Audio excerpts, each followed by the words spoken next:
Le Japon, c'est pas seulement Initial D, Tokyo Drift et le JDM, c'est aussi et surtout une terre de moto, avec des marques emblématiques et pionnières dans de nombreux domaines tels que Yamaha, Suzuki, Kawasaki ou encore Honda. C'est également des routes incroyables, des cols de montagne techniques et escarpés, aux routes côtières roulantes et sinueuses, il y en aura pour tous les goûts.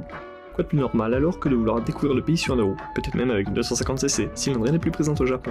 Et pour les courts séjours, la méthode la plus simple est encore la location. C'est d'ailleurs ce que mon ami Nico et moi avons fait en 2023 pour notre road trip autour du Mont Fuji. Pour ça, vous pouvez passer directement par les sites des fabricants où vous trouverez généralement une section location. Il vous suffira alors de choisir la concession où vous souhaitez récupérer et rendre la moto, ainsi que sélectionner la période de location.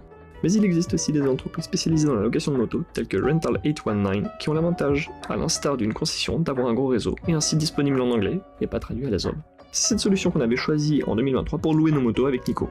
Les motos sont généralement équipées de lecteurs ETC, un système utilisant une carte servant à régler les péages sur l'autoroute de la même façon qu'un badge télépéage en France. Il sera même possible dans certaines concessions de louer les cartes nécessaires pour utiliser ce boîtier. Beaucoup de motos récentes seront également équipées de chargeurs USB comme c'était le cas pour le Rebelle de mon ami Nico. Vous pourrez aussi prendre en option un support pour téléphone ou GPS pour une poignée de yens en plus.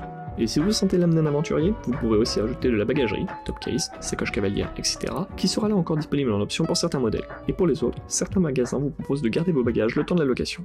Évidemment, vous n'allez pas pouvoir rouler en slip, et même si la loi japonaise est plutôt relaxe sur les équipements obligatoires, seul le port du casque l'est, le reste étant seulement fortement recommandé, ce sera mieux d'avoir de l'équipement. Pour les plus vaillants, ou fortunés, vous pourrez emporter avec vous vos propres EPI, mais ça risque de vite prendre de la place dans la valise. Il est aussi possible d'acheter votre équipement une fois au Japon, mais le problème de la place subsistera. Il faudra bien faire quelque chose avant votre départ. Pour un court séjour, par exemple 3 semaines, la location sera l'option la plus simple, pas besoin de se trimballer ses équipements pour 3-4 jours de roulage. Dans ce genre de cas, la plupart des endroits où vous pourrez louer une moto proposent des équipements en location, à minima le casque, mais certains auront aussi les gants, blousons, voire même bottes et pantalons. Il faudra alors le préciser au moment de la réservation. Si vous avez déjà loué un véhicule, vous savez déjà ce qui vous attend, mais une piqûre de rappel ne fait jamais de mal. Première chose, pensez à être à l'heure, voire même légèrement en avance, histoire de ne pas faire perdre de temps aux gens qui s'occupent de la location. N'oubliez pas votre permis et sa traduction. Si vous n'en avez pas encore une, ou si vous ne voyez pas de quoi je vous parle, je vous invite à aller regarder ma vidéo sur les permis au Japon.